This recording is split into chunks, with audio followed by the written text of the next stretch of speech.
2, 1. Welcome in, Husker Extra 2-minute drill. I'm Parker. There's Sipple. Last media availability today before the spring game. Last practice of the spring for Nebraska before the red-white spring game on Saturday. Sipple, you just told me you have a question for me. What is this red-white spring game you speak of? Well, they go over to the stadium on Saturday and they do stuff for a couple hours, football-related activities, and they put it on TV and people watch. Yeah. So now, what's it going to look like? Well, you heard. See, here's the thing. So the the listeners don't think I'm crazy. I didn't hear Frost because I was interviewing Ryan Held today, so I didn't hear Frost lay it out. Okay, so let's get the one thing out of the way first. Thomas Fidone, freshman tight end, suffered a serious knee injury in practice last Friday. He's set to have surgery tomorrow. He's out indefinitely. He will not be available for anything this summer. I mean, he'll be like rehabbing and stuff. Young guys tend to come back from those injuries relatively quickly. But Frost said today that realistically the best case scenario would be if Thomas Fidone is healthy enough to play down the stretch of the 2021 season. So unfortunate news there for a guy that was the centerpiece of Nebraska's incoming recruiting class. Down the stretch, it's possible they just wouldn't play him at all, right? It's definitely possible. He's got, 4-game redshirt rule opens the possibility of him playing without losing eligibility, but you're not going to put a guy back on the field that you don't feel 100% about. And no matter what, it's asking a lot. I mean, Thomas Fidone put something on Twitter saying he'd be back and stronger than ever. And that's great. I mean, that a lot of guys are with those type of injuries, but it's one thing to feel good and get back to it. It's another thing to throw you into a Big Ten game 6 months off of major knee surgery. So we'll see. Right.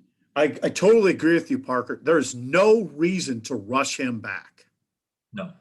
But if he feels good, I mean, if the doctors say he's healthy enough to play and he feels like he can go out there and be a functioning player, there's no reason to hold him back just for the sake of holding him back either.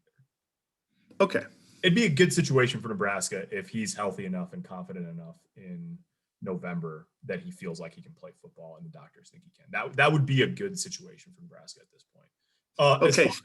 The spring game that you talked about. The more immediate future. Yeah, Saturday. It's going to be a full game.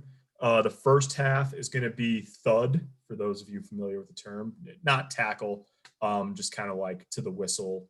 And some veteran guys are going to get some time in the first half. Second half is going to be fully live, and that'll be mostly the younger players sort of taking over in the second half, get a good long look, I'm sure, at the young quarterbacks, some of the young skill position players and linemen and all that. So that'll be the second half. It's going to be live, full tackle for the second half. It's going to be kind of interesting. Matt Lubick and Eric Chinander are going to call. They're like full-time offense and full-time defense. So Matt Lubick's calling the offense for both teams. Eric Chinander's calling the defense for both teams. They're both going to be up in the box. So it's a little unique in that way. They're not – a couple of years ago, like Ryan Held called plays for one side and Frost did for the other, or Greg Austin did, or something like that. Not this year. The coordinators are handling that from the box, which is, how it'll probably set up this fall. Mostly, obviously, Frost will be involved with that. So, yeah, we'll see. We don't have rosters yet. We'll have those later in the week, and that's sort of the setup. It's going to be a beautiful day. It's supposed to be 85 degrees and 30,000 plus fans and all that. Should be a yeah. We might be wearing short pants. Now here's the deal, Parker. I don't know. Now this is dangerous territory for me to enter. I don't remember them ever. I don't remember the format ever being like that. Thud up first half, and then live tackling lower units second half. I think this is a first for me. Yeah, so that's an interesting point. And Frost talked about this. I was literally just transcribing it, so I'm sort of writing about for tomorrow, so you can see it at huskerextra.com. He said that they've gone around and around. That was what he said on what the format would be, because they've been beat up this spring. They had a physical spring, and they said that Frost said that they've had up to 43 guys on their injury report some days. during practice because of the on a given day they've had 43 guys out. That's an incredible. Well, on the injury report, I don't know that means that guys are like necessarily all the way out. I mean, he said that's everything from a couple of major injuries to bumps and bruises and sprains. Okay. So I don't think that necessarily means they had 43 guys on the sideline, but on one day, that's 31% of the spring roster was on their injury report. Okay, that makes sense. So it sounds like the way Frost said this, and he didn't say this exactly, but the way he characterized the older guys playing in the first half on like thud, not tackle, was their original plan was essentially to hold most of the veterans almost all the way out or have them play very little.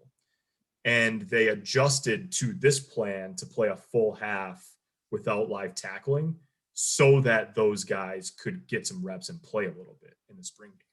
And it sounded like that's sort of a reward for going through the spring, and there's going to be 30,000+ fans in there. Like, I bet you that Will Honus wants to be out there a little bit, with all those. Yeah, I bet he'd like to rip some guys to the ground too, but it doesn't make sense.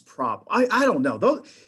These are hard decisions for a staff, I would think. Yeah. So it sounded to me like the decision was hold a bunch of the guys who are a little bit beat up and have some wear and tear and our veterans out altogether, or do it this way where you get them in some modified situations and then turn it over to the young guys and let them go. Now, I'm not a promoter and nobody's paying me to promote the game. I can tell you that if I was a fan and I heard this format, I wouldn't touch it because I know what I'm going to do, and you're going to have to help me with this in the press box. The first time I see a running back hit a hole and then get thudded up, I'll start thinking about everything but football. It's hard to watch that for me. When you get there, you're all revved up. Here we go. Spring game. We're going to see something. And then they don't tackle. It's a hard thing to keep your mind in it sometimes. Now the second half, let's go. I mean, that's when the game begins. The second half. Well, yeah, and I think I think you're right. So it's gonna be interesting. Hey, Parker, I've been there. I've seen that kickoff go in the air, and I'm like, okay, here we go. Then they don't tackle the return man. I'm like, okay, yeah, we're in a practice here. This is not Ohio State. That'll be a good reminder about 105 on Saturday that in fact this is not Ohio State. Sorry. And then we can go about the business of covering what's in front of us. Yes, trying to be as professional as you can. All the concession stands, Moose said last night on the radio, all the concession stands are going to be open. All your favorite treats will be right where you left them in November 2019. So, and I heard something about pizza in the press box. So, well, maybe simple. If we want to make it feel like a game, maybe we'll even do a Facebook Live sometime after our. That would be great. After our copies filed. Okay. All right, let's do it. That's all we've got for today, unless you've got anything else for the good of the cause, Sipple. Nope. All right, that's about an 8-minute, 2-minute drill for the last one of spring ball here. We've probably averaged about 6.5 minutes. Decided we go a little long on the last day. For Sipple, I'm Parker. Thanks for watching.